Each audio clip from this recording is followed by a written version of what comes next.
I'm Chef Mike Moses and welcome to my kitchen. You may have seen me use a lot of these in my cooking.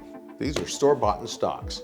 The main reason that I buy stocks is I'm too lazy to make them. But that doesn't mean I can't. And coming up, I'm going to show you how to make a delicious beef stock and a demi-glace.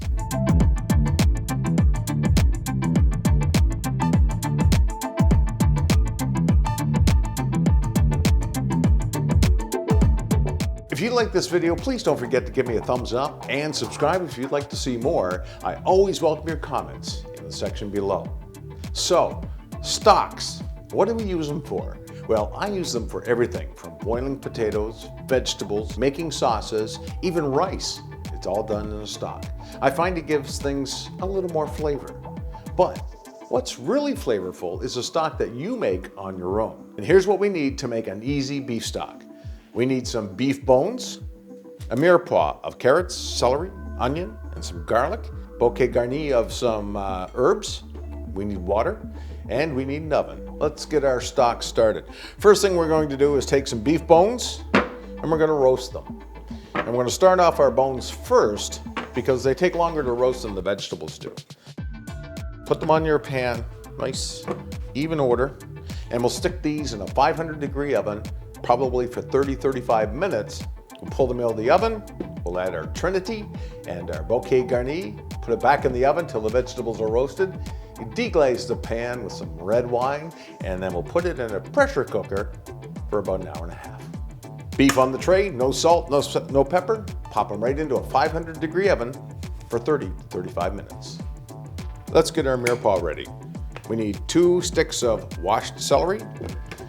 I'm going to use 3 washed carrots, an onion, and 3 cloves of garlic. We don't need to worry about the skins. We don't need to worry about peeling the carrots or the ends of the celery or even the skin of the onion or the garlic because it's all going to be roasted down, and then we're going to sieve it as we put it into our pressure cooker.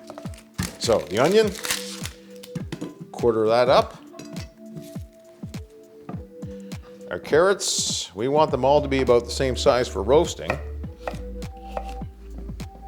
The secret to a nice dark beef stock is to make sure that your bones are roasted well. They're really nice brown color.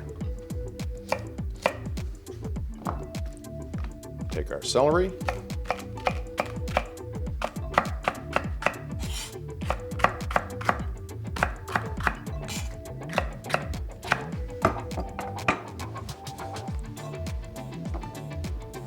So I'm always a fan of having things ready. Our garlic, just take our garlic cloves, press them down to break them up. Skin and all, that's what we're going to use. And our bouquet garni. This one's going to consist of some of my fresh thyme, some rosemary, a little bit of tarragon, a fresh bay leaf. Bay leaves are very, very strong, so if you have a dried bay leaf, you may want to put 2 or 3 in it, but a fresh bay leaf, you only want 1. Our bones have been roasting for about 30 minutes. Now we want to add our vegetables.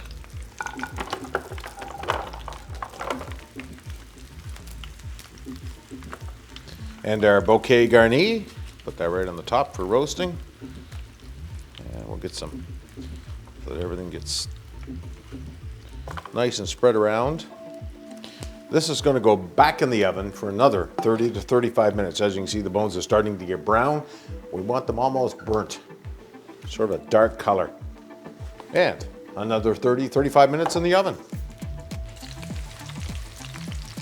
All right, our bones and our mirepoix are all roasted up. Now, there's 2 ways to do this. One is you can put it in a big stock pot, add a lot of water, and set it on simmer for 5, 6, 7, 8 hours. Or you can use a pressure cooker like I'm going to use, and it will take about an hour and a half before we have a delicious beef stock. And now, we're going to deglaze the pan with a little bit of red wine. Probably about 1/4 cup. Use your vegetables to move everything around. And this all goes into the stock pot. Have to be very careful here because things are hot.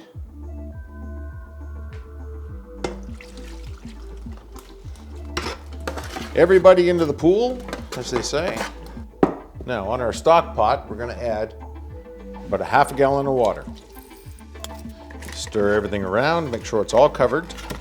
If you are using a pressure cooker, make sure that the seals are all good and clean, nothing's cracked, because this is going to be under pressure for about an hour and a half. All right, put the lid on, lock her up, put it on some heat. And once this comes up to pressure, there's a little indicator on the top, it'll pop up. Then we reduce the heat down to simmer so that the water stays at least boiling. After an hour and a half, we're gonna have some delicious beef stock. Beef stock has been in the pressure cooker now for about an hour and a half, and it's time to turn the heat off, take off the pressure, see what kind of golden deliciousness we have.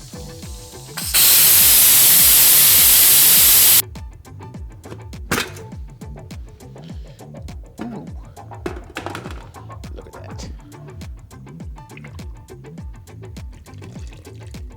There we have gorgeous beef stock. As you can see, we have a nice dark beef stock. And if you're wondering what's sitting on the top, why it doesn't look like it's dark, that's the fat that has rendered out of the marrow and out of the bones. And one of my tricks is I'm gonna let this cool down overnight, let the fat solidify, and then scoop that off in the morning. We'll skim the fat off, take it from the edges, bring it up, put it in your bowl. Most of the big fat has been removed. It's time to strain what we want to make into a demi-glace into our pot. And I want to ladle about, hopefully 2 liters into my pot. I'm just going to bring everything up closer. And by straining it this way, you get all the fat out.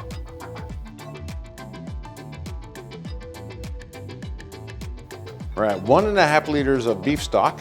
We'll turn the heat on and we'll let this reduce by half. The beef stock has been reducing for about an hour now, and it's down to just under half of what it was. I had 1.5 liters, I have just about 750 milliliters. And the way that you tell your demi-glace is done, you take your spoon, put some in the spoon, pour it out, rub your finger down. And if the path of your finger stays clean, without the demi-glace running back in, you know you're finished. And after all that hard work, here's our demi-glace. I've got 2 1/3 cup containers and a 1/2 cup container all ready for the freezer so I can use it whenever I want to make a sauce. My demi-glace, reduced from a beef stock, just for you. If you like this video, please don't forget to give me a thumbs up. And I post videos like this every week, so please subscribe. Also, if you'd like more information, head over to my blog, thepersonalchef.blog, where I post this recipe that you can print off. Thank you very much for watching. I look forward to helping you cook better, eat healthier, and shop smarter.